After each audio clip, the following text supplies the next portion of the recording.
ஒரு பேரண்ட்டும் நம்மளுடைய குழந்தைங்களுக்கு கண்டிப்பா கொடுக்க வேண்டிய 2 முக்கியமான சொத்துக்கள் இருக்கு.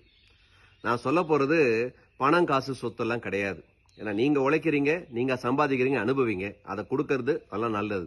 ஆனா அதையும் தாண்டி 2 முக்கியமான சொத்துக்கள் நம்மளுடைய குழந்தைங்களுக்கு ஒரு பேரண்ட் கொடுக்கணும். நம்பர் 1, நிறைய புண்ணியத்தை நம்ம சம்பாதிச்சு அதை அவங்களுக்கு கொடுக்கணும். நீங்க யோசிப்பீங்க எப்படி புண்ணியத்தை கொடுக்க முடியும்னு. நம்மளுடைய பெரியவர்கள் நிறைய தடவை சொல்லியிருக்காங்க, முன்னோர்கள். அதாவது அப்பா அம்மாவுடைய புண்ணியம் குழந்தைங்களுக்கு ஆட்டோமேட்டிக்கா போகும். சோ அவங்க பிற்காலத்துல நல்லா இருக்கணும் அப்படின்னா நீங்க நிறைய புண்ணிய காரியங்கள் பண்ணுங்க, நிறைய பேருக்கு டொனேட் பண்ணுங்க, ஹெல்ப் பண்ணுங்க. நீங்க நிறைய புண்ணியம் சேர்க்கலாம். அதுல உங்க குழந்தைங்களையும் சேர்த்துக்கோங்க. அந்த மாதிரி ஏதாவது ஒரு ஆக்டிவிட்டியில இன்வால்வ் ஆனீங்கன்னா அவங்களுக்கு அது ரோல் மாடல் ஆகும்.